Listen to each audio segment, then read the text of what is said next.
Keep listening to Part 2 with Sister Whitney Johnson, Doctrine and Covenants, sections 58 and 59. A couple of other things that I wanted to think about and reflect on is the Sabbath day, section 59, verse 10. For verily this is the day appointed unto you to rest from your labors and to pay thy devotions unto the Most High. He's talking about keeping the Sabbath day holy. I came across a quote a few years ago, which I really loved. This is from Tiffany Shlain, and she wrote a book called 24/6. She said, what if we thought of rest, thinking about the Sabbath day, because so she practices a technology Shabbat once a week. What if we thought of rest as technology? The promise of technology is that it makes things efficient. It saves time, and it allows us to get things done. It's incredibly simple. It literally requires you to do nothing. Rest is one of the most effective technologies there is. By giving you a complete day off each week from screens, from responsibilities, from being available, which isn't true in the church, we're very available, but letting you reflect and connect, Tech Shabbat becomes the ultimate technology. It's like a system update to keep you running in our always-on world.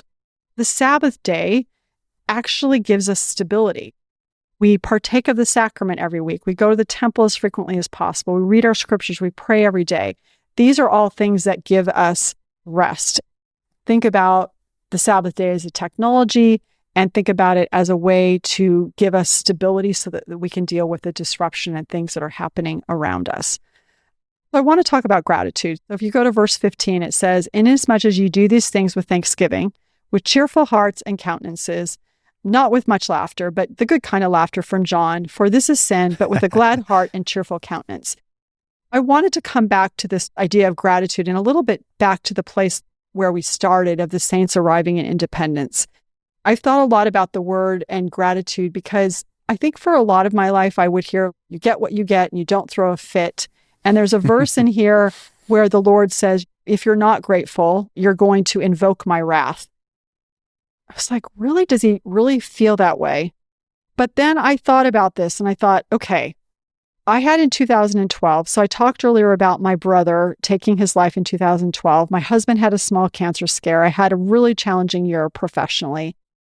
In that year, I had this epiphany, this understanding that God was not telling me to be grateful because he needed me to be grateful. He was telling me to be grateful because I needed to be grateful. Because if I wasn't grateful, I would become bitter. And if I would become bitter, the bitterness would consume me. If I look at all the research on gratitude, it produces neurotransmitters, it diminishes symptoms of depression and anxiety, all these wonderful neurophysiological things that happen when we're grateful. There's one wonderful quote that I love from Wallace D. Wattles, who says, the law of gratitude is that action and reaction, so opposition in all things, are always equal and opposite directions like physics.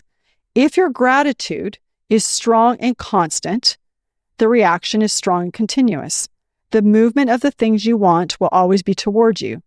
You cannot exercise much power without gratitude because it is gratitude that keeps you connected to power. This is secular, but still I think it's powerful. But the value does not consist solely of being more blessed with what you want in the future. Without gratitude, you cannot keep from being dissatisfied with things as they are. Back to independence, because as you focus on what you don't like, what you aren't grateful for, more of that comes to you too.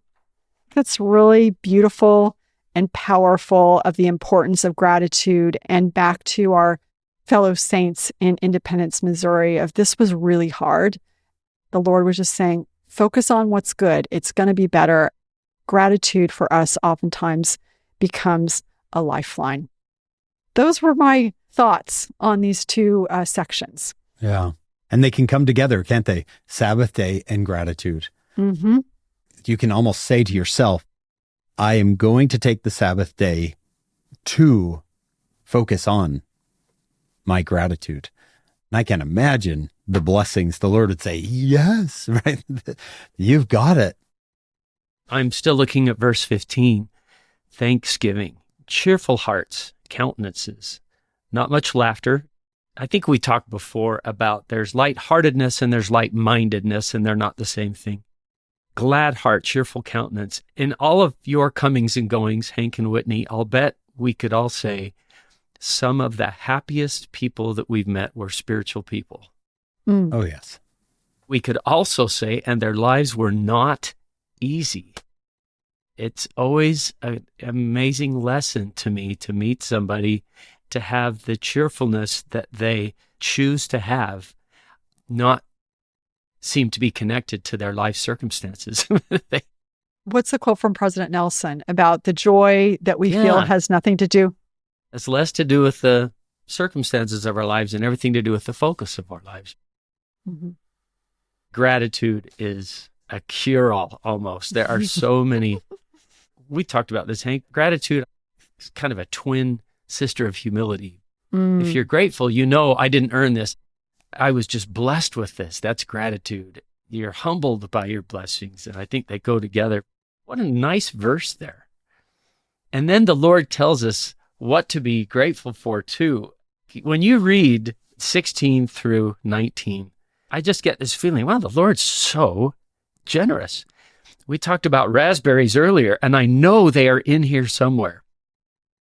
Inasmuch as ye do this, the fullness of the earth is yours. The beasts of the field, the fowls of the air, that which climbeth upon trees and walketh upon the earth, yea, and the herb and the good things which come of the earth, whether for food or for raiment, for houses or for barns, for orchards, for gardens or for vineyards, yea, all the things which come of the earth in the season thereof are made for the benefit and the use of man. Listen to this, both to please the eye and to gladden the heart.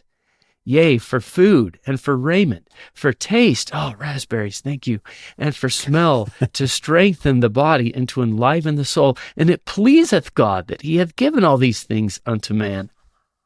For unto this end were they made to be used. It's like he loves blessing us and giving us this stuff. Those verses change my focus a little bit, just reading that, right? In my New Testament class this year, I want to hear what both of you think about this. We were reading the story of the 10 lepers and how Jesus heals them and one returns. I think this is in Luke 19. Jesus says to the 10, you're cleansed. He says to the one, you'll be made whole, the one who comes back. So I ask my students, kind of set them up, what's the difference? They all say gratitude. And I'll ask, don't you think the other 9 felt grateful? I don't think if you ask them, you're grateful for Jesus? Not really. I liked being a leper. They all are grateful. The difference for me doesn't seem to be gratitude. It seems to be expressing gratitude. Mm-hmm. Actually saying the words out loud. Around. That seems to be what makes someone whole. So what we did in our class, and maybe anybody could do this, is I said, I want you to take out your phone and I want you to text someone how grateful you are. Don't just feel it. Don't be like, oh, I'm so grateful. I want you to take out your phone and text them the things I got back. Tell me what you got back.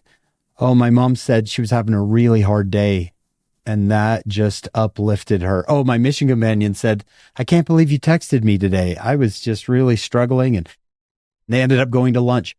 What I realized is, yes, it's perhaps I'm made whole, but through expressing gratitude, relationships can be made whole. It really happened, and they were excited. The students were excited about, I want to do that again, right? So they took out their phone and did it again. It seems to me that if I want to help a relationship grow, expressing gratitude, genuine gratitude, sincere gratitude is one way to put fertilizer on a relationship. 2 thoughts come to me on this. One is when you think about feelings, when someone's talking about something that hasn't worked in particular, but I think that this goes to what does work as well, is it's really important to name it, to say, this is how I'm feeling. I'm experiencing this. Because when you start to name it, you feel a sense of control or power over it. So back to the sense of agency. By naming it and by being precise, then your body makes it conscious, or all of you makes it conscious and then actionable. That's a scientific piece. But then I'm going to go back to the candle of the Lord from Elder Packer again. And he said, it is one thing to receive a witness from what you have read or what another has said. That is a necessary beginning. It is quite another to have the Spirit confirm to you in your bosom that what you have testified is true. Can you not see that it will be supplied as you share it? As you give that which you have, there is a replacement with increase. And so that builds really beautifully on what you just described. Hank? I was pleasantly surprised by the students' reaction to, wow, that actually worked. That, that really worked. It was neat to watch them say, I just got closer to my mom. I just got closer to my dad, my sibling. Yeah, it's so simple. Take a Post-it out. It's not expensive. Thanks for being my mom. Mm-hmm. John, didn't you get a Post-it note once? And I think you put it on the cover of your book.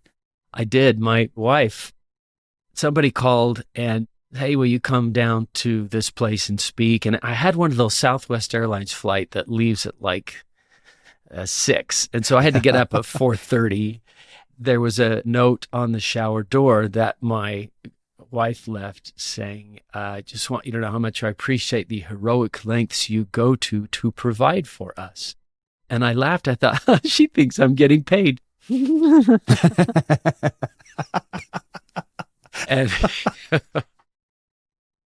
it completely changed the mood that I was in about going down to this place to speak.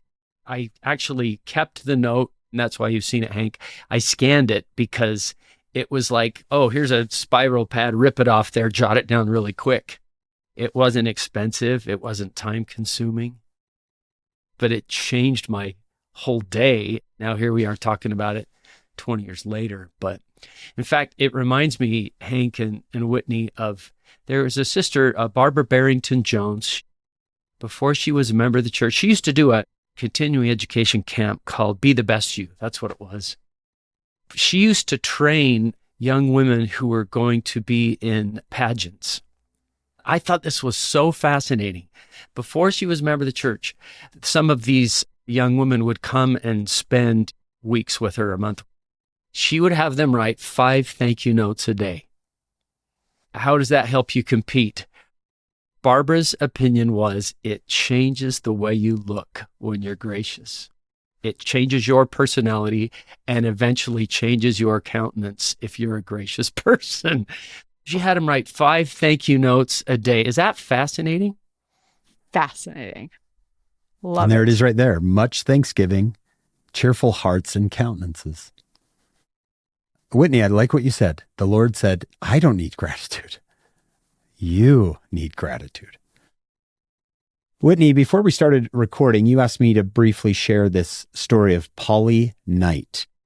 If our listeners have been paying strict attention, the Knights are one of the very first families to believe in Joseph Smith outside of his own family, even before the Whitmers. The Knights lived out by Emma Hale. That's how he met them. Same time he met Emma. They're part of these Colesville Saints. As Whitney taught us, they went to Lehman Copley's farm and they were there for a week, couple weeks, and he moved them out and they ended up in Independence. And on the way, here's the Come Follow Me manual. As they traveled, Polly's health began to decline, but she was determined to see Zion before she died. She had been in Missouri only a few days when she passed away.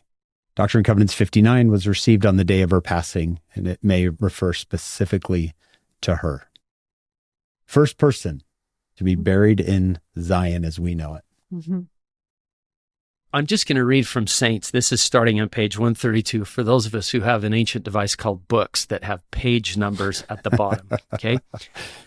On a plot west of the courthouse in Independence, Joseph carefully laid a single stone to mark the corner of the future temple. Someone then opened the Bible and read from the 87th Psalm.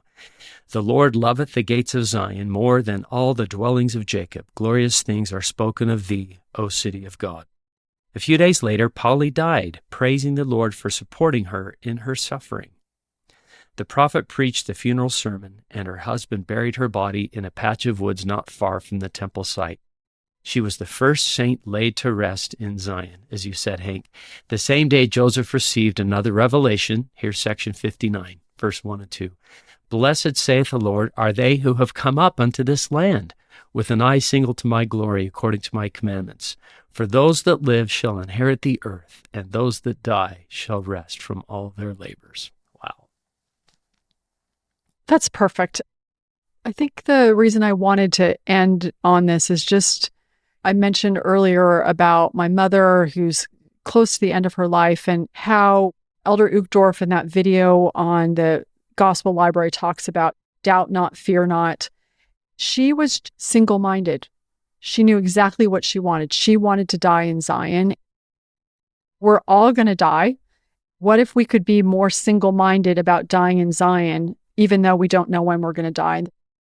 There was just something about it that was very tender and very sweet to me about how do we help ourselves be focused on dying in Zion, even when it's not imminent, so that when it's 5 years or 10 years or 15 or 25 years away or 50 years away, we still are in that place.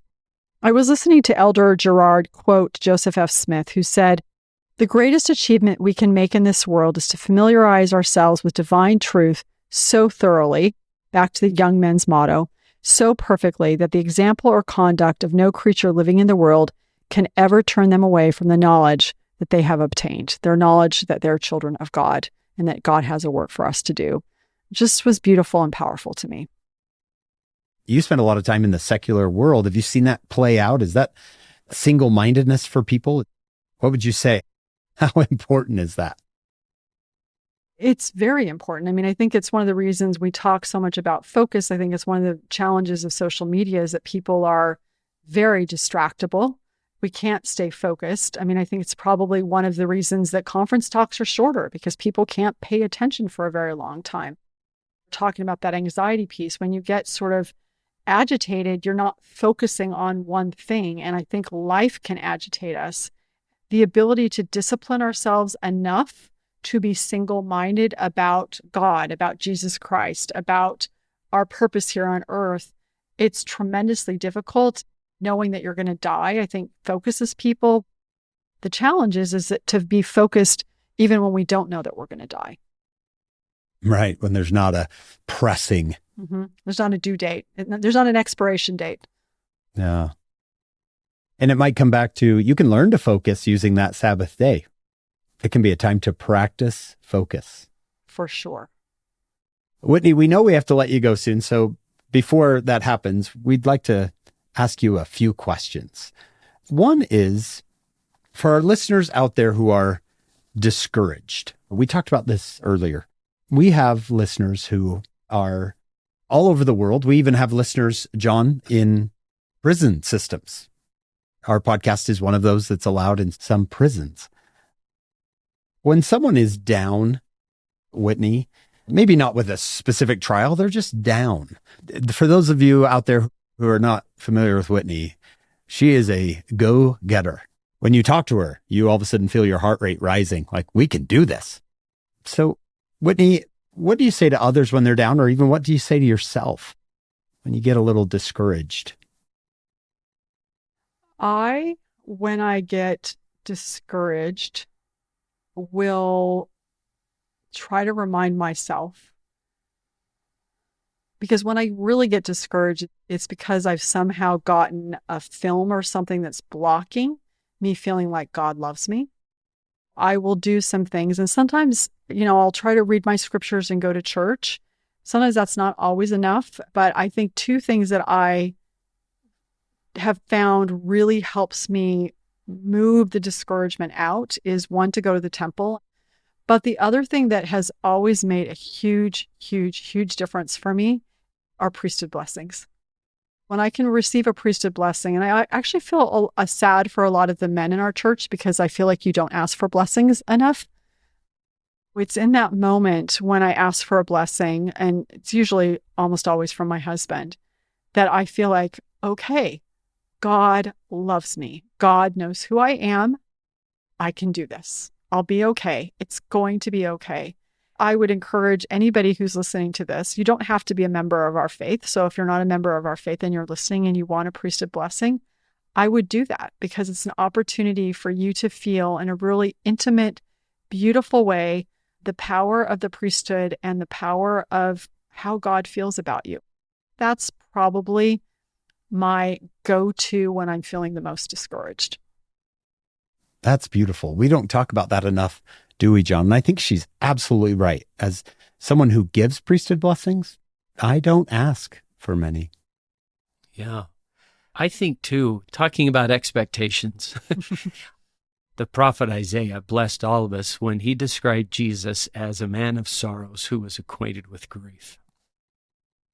We may have sorrows and grief as well. Then I love that when he did publicly hear from the Father, what did the Father say? This is my beloved Son. I am so pleased.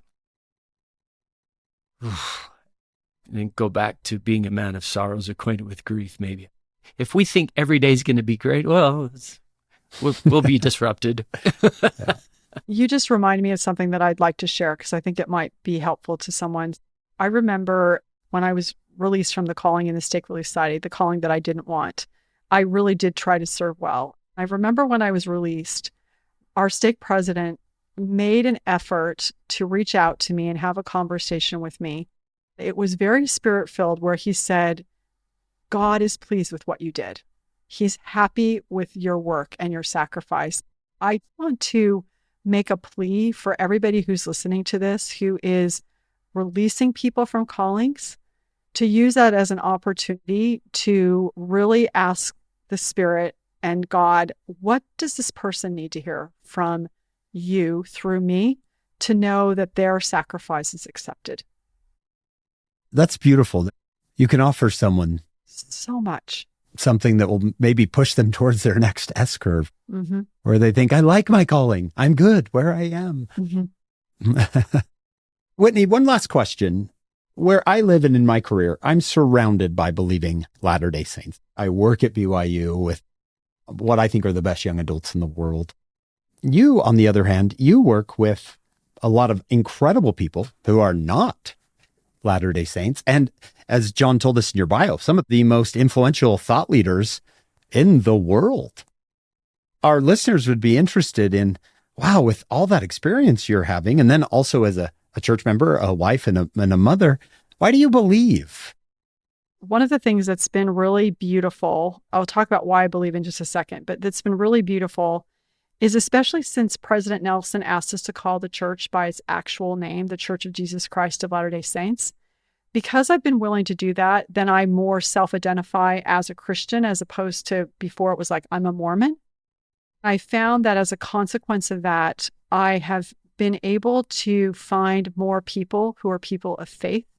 What's beautiful is there are a lot of people in this world who are people of faith and they've just gone underground. I'll give you an example. So every once in a while, I'll give a keynote. It's like 45 or 50 minutes. And when I finish with the keynote, or during the course of the keynote, I'll talk about using I am statements to help people change. I'll say this offhandedly. It's notable to me that Christ, whose name was I am, that those words have tremendous creative power. So when you say I am, you're invoking this creative power. Every single time I have several people walk up to me and say, thank you for saying that you're a Christian, that you're a person of faith. I think that's the first thing that I want to say is that there are so many people in this world who believe. If we're willing to just say that we're believers, it's beautiful. That's something I think is important. I would say it's definitely a challenge. I remember growing up, when I would talk to my friends, it wasn't ever like, do you believe in God? It was like, so which church do you go to? Are you Methodist? Are you Presbyterian? Are you Catholic? It wasn't, do you believe in God or not? Now it really is, and I taught young women for a while, like, do they believe in God or not? I would say that some of the challenges is that within the architecture of the church and the societal biases, sometimes as women in the church, it feels a little bit difficult. I've had to really wrestle with that of like, does God actually love me as much as he loves his sons? And I've come to, yes, he does. I certainly have had experiences where I think sometimes, okay, is this really true? Like, is this really true? And then it's so helpful to be able to rely on, but I trust Elder Holland, and I trust Elder Cook, and I trust President Nelson. When I hear them talk, that helps me. But then there are some other more personal experiences of like, I remember being on my mission and asking that same question and walking across this field and just having this experience of like, remembering being in the temple. And I think that's one of the reasons why the temple is so important and why the prophet wants us to go there is because it allows us to be like, this is real. It gives us this physical, tangible reminder that it's real. I believe because of the priesthood blessings that I shared with you, I believe when I read the scriptures or when I go to church and I listen to General Conference and I hear the Tabernacle Choir sing It Is Well With My Soul, that was just so beautiful. I just mostly believe because when I think about if I don't believe or not, I just remember what Oliver Cowdery, the Lord said to Oliver Cowdery, did I not speak peace unto your soul? I feel peace. And I think about, what Peter said, where else would I go? It's just all of those experiences. Some of them are tangible, some of them are intangible. That's why I believe. That is wonderful. John, don't you love that there's Whitney Johnsons out there? They're almost like the John the Baptist for the missionaries. Here they are teaching. Right behind them, one day will come the missionaries, and that seed has already been planted in someone's heart. That's the hope. Yeah, they felt something. The thought that came to my mind was, if you want to disrupt your life, talk to those elders and sisters out there. Yeah. Well said. That is disruption for sure. That is disruption. Yeah. Oh. Whitney, it has been so wonderful to have you here. For everyone listening, getting on Whitney's calendar is a little difficult, but I was able to do it. I do believe in miracles. It's been wonderful. Thank you. Oh, thank you. This has been, I can't think of a better way to spend an afternoon, is having this, talking about the things that matter most to us. Yeah. It's been wonderful. In fact, section 59, verse 7 says, thou shalt thank the Lord thy God in all things. And I'm thankful for you, Whitney, and for the insight you offered us. I'm never going to forget the price of a new self is the old self. Wow. With that, we want to thank Whitney Johnson for being with us today. We want to thank our executive producer, Shannon Sorensen, our sponsors, David and Verla Sorensen, and every episode, we remember our founder, Steve Sorensen. We hope you'll join us next week. We need to talk a little bit more about Missouri on followHIM. Thank you for joining us on today's episode. Do you or someone you know speak Spanish, Portuguese, or French? You can now watch and listen to our podcast in those languages. Links are in the description below. Today's show notes and transcript are on our website, followhim.co. That's followhim.co. Of course, none of this could happen without our incredible production crew. David Perry, Lisa Spice, Will Stoughton, Crystal Roberts, Ariel Cuadra, Heather Barlow, Amelia Kabwika, Erie de Gonzalez, and Annabelle Sorensen. Whatever questions or problems you have, the answer is always found in the life and teachings of Jesus Christ. Turn to Him. Follow Him.